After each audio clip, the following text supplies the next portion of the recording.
저희 프로젝트의 목표는 주식의 추세를 예측하는 예측 모델을 개발하는 것입니다. 분석 대상은 코스피 인덱스 전체입니다. 관련된 데이터를 수집하고 데이터 라벨링 작업을 수행하였습니다. 이를 바탕으로 탐색적 데이터 분석을 수행하였고 예측 모델을 구현하였습니다. 마지막으로 저희가 구현한 모델의 활용성과 한계에 대해서 분석을 하였습니다. 코스피 지수의 추세를 예측하는 머신러닝 모델을 개발하기 위해 2014년부터 24년에 해당하는 전체 코스피 인덱스 가격과 거래량 데이터를 확보하였고, 머신러닝 지도학습 방법론을 적용하기 위해 예측 변수로 기술적 지표, 거래량 지표, 주체별 거래량, 미국 시장 지표, 거시경제 지표, 뉴스 심리 지수를 활용하였습니다.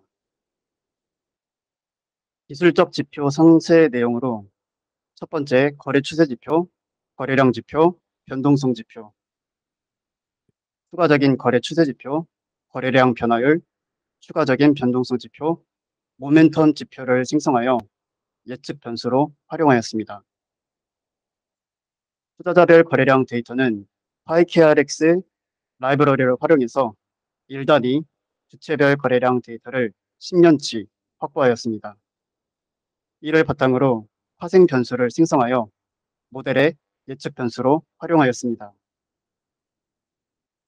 거시경제 지표로는 코스피 인덱스와 연관성이 있는 미국 시장 지표, 뉴스 심리 지수, 무역 수지, 시중 통화량, 환율 데이터를 예측 변수로 사용하였고, 금리 같은 경우에는 단순 금리, 장단기 금리 차는 코스피 주가와 생각보다 연관성이 떨어져서 시장의 변동성과 유동성에 대한 참고 사항으로만 활용하였습니다. 지도학습에 필요한 반응 변수를 정의하기 위해 트렌드 스캐닝 기법을 활용하였습니다. 다음 그림은 트렌드 스캐닝을 활용한 코스피 지수 라벨링 결과입니다. 상승 구간은 빨간색으로, 하락 구간은 파란색으로 라벨링이 되어 있습니다. 주식 가격 시계열의 트렌드 스캐닝 방법을 있는 그대로 적용하면 라벨링 결과에 노이즈가 반영되게 됩니다. 저희 팀에서는 이러한 노이즈를 제거하기 위해 칼만 필터를 적용하였습니다. 다음 그림을 보시면 왼쪽이 기존 트렌드 스캐닝 라벨링의 결과이고, 오른쪽이 칼만 필터를 통해 노이즈를 제거한 라벨링 결과입니다. 빨간색 동그라미를 보시면 파란색 점과 빨간색 점이 섞여 있는 노이즈가 오른쪽에 제거된 것을 확인할 수 있습니다.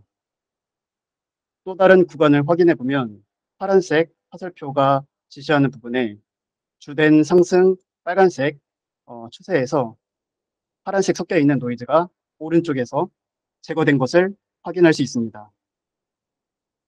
칼만 필터를 적용하여 라벨링을 했을 때 저희 팀에서 EDA 과정에서 예측 변수와 반응 변수 사이의 상관관계와 예측 변수가 반응 변수에 대해 가지는 예측력에 긍정적인 변화가 발생하는 것을 확인하였습니다. 결론적으로 금융 데이터를 어떻게 라벨링 하느냐에 따라 예측 모델의 성능이 좌우되는 것을 이번 프로젝트를 통해 확인하게 되었습니다. 탐색적 데이터 분석에서 코스피 시계열 데이터의 분포를 시각화하는 것은 데이터의 특성을 직관적으로 이해하는 데 큰 도움이 되지는 않았습니다. 따라서 저희는 효율적인 탐색적 데이터 분석을 위해 각각의 예측 변수가 반응 변수에 대해 얼마나 예측력이 있는지를 파악하는 데 초점을 두었습니다. 또한 데이터 스누핑, 테스트 셋 과적합을 방지하기 위해 트레인 셋에 대해서만 탐색적 데이터 분석을 수행했습니다.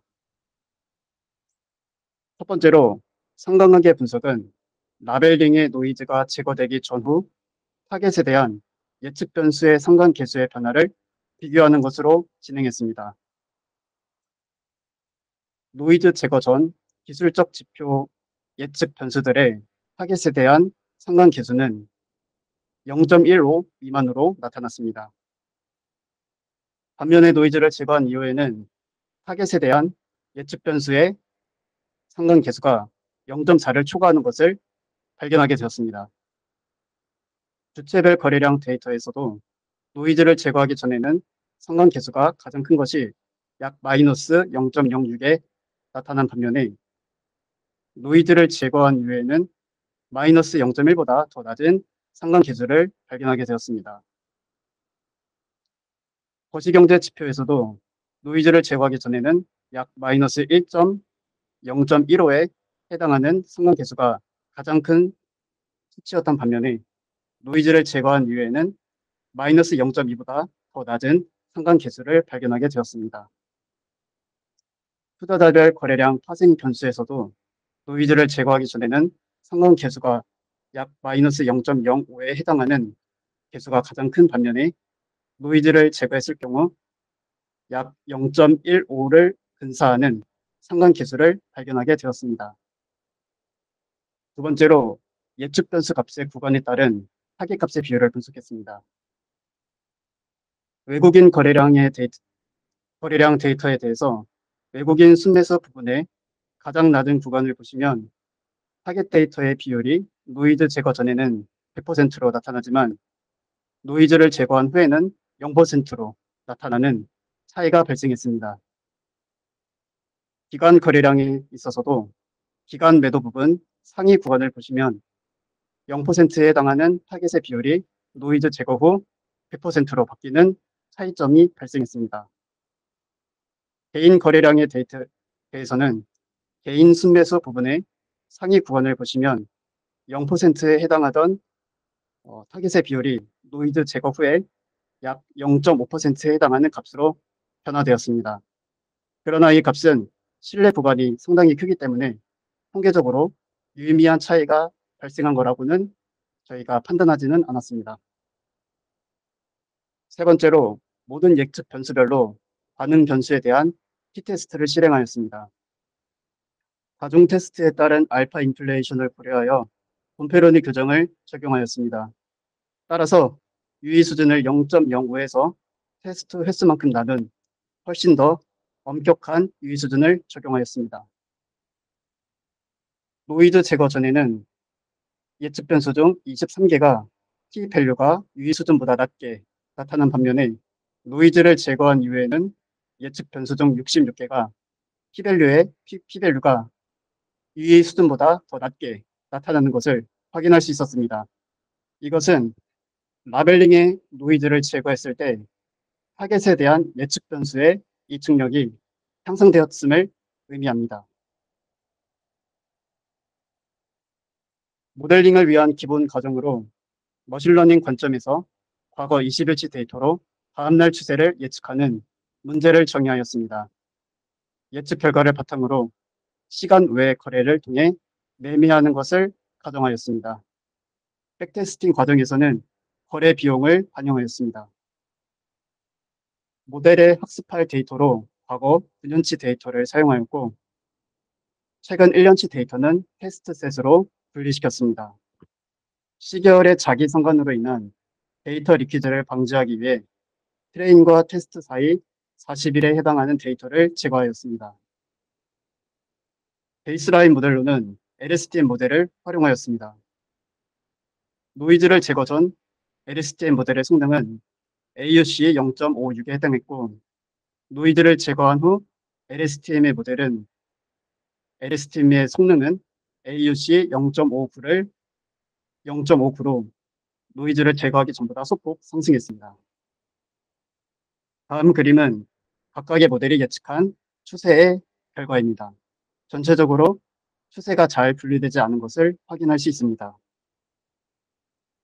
모델의 예측값에 따라 백테스팅 또한 수행했습니다.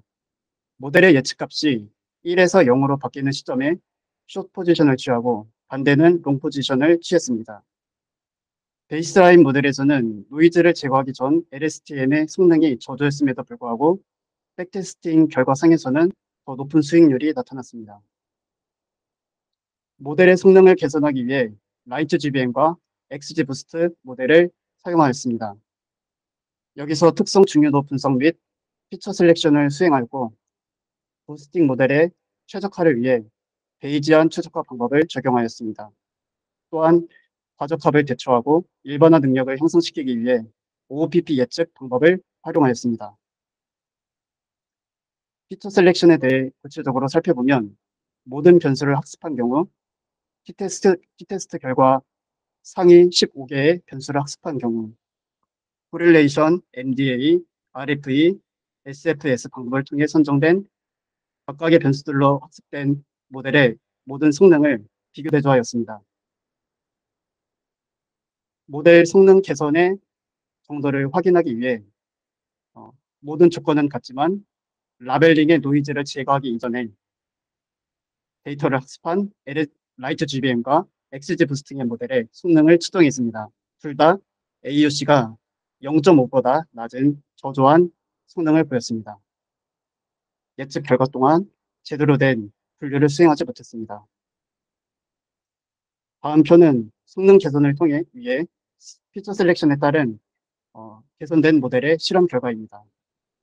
결론부터 말씀드리면 코렐레이션과 MDA 방법으로 선택한 15개의 변수로 학습한 각각의 모델에서 AUC 지표와 백테스팅 결과 가장 좋은 성능이 나타났습니다. 두 번째로 T테스트를 통해 선정한 변수를 학습한 모델에서 두 번째로 높은 백테스팅 결과가 나타났고 RFE를 통해 선정된 변수를 학습한 모델에서는 가장 저조한 성적이 나타났습니다. 최고 성능을 보인 모델의 예측 결과입니다. 왼쪽 그림을 보시면 하락 구간을 파란색으로, 상승 구간을 빨간색으로 비교적 잘 분류한 것으로 나타났고 오른쪽에 있는 그림은 노이즈가 제거된 라벨링의 그라운드 트루스입니다. 최고 모델에 대한 교차 검증 또한 확인하였고요. 타임 시리즈 크로스 발리데이션을 수행했습니다. 여기서 트레인과 테스트 사이 40일의 데이터를 제거하였고 발리데이션 평균 성능은 정규화 진위 개수를 사용했습니다. 평균적으로 검증 결과 0.58의 정규화 진위 개수 값이 나타났고 테스트 결과는 0.45로 나타났습니다. 그리고 OOF 예측을 실행했을 때는 진위 개수가 0.49로 살짝 향상돼서 나타났습니다. 최고 성능 모델의 백테스팅 결과입니다. 거래 비용을 반영했을 때 해당 구간에서 약 18%의 수익률이 나타났습니다. 이 수치는 바이앤홀드한 경우보다 3배 정도 큰 수치입니다. 오른쪽의 그림은 최고 성능 모델과 모든 조건은 동일하지만 노이즈를 제거하기 전 라벨링을 쓴 XG 부스트의 결과입니다.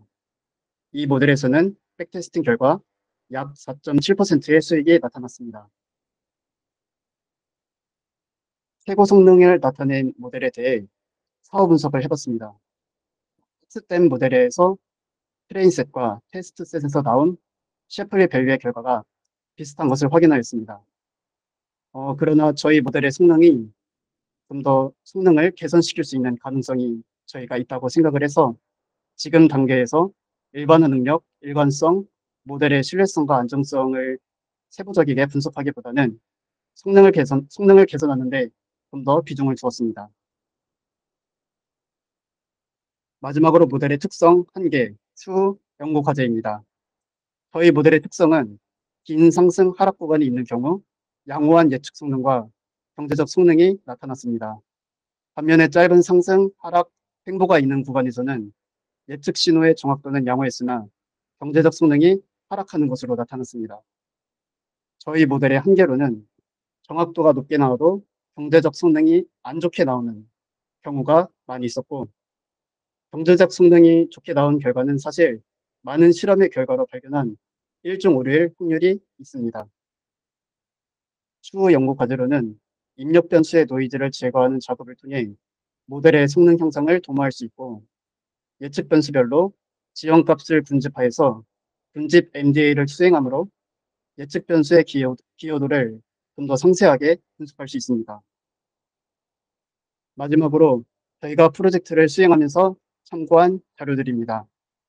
프로젝트 수행에 결정적인 도움이 되었던 주요 참고 자료들과 일반 자료들에 대해서 밝혀드리면서 데이터 드리븐 에쿼티의 발표를 마치도록 하겠습니다.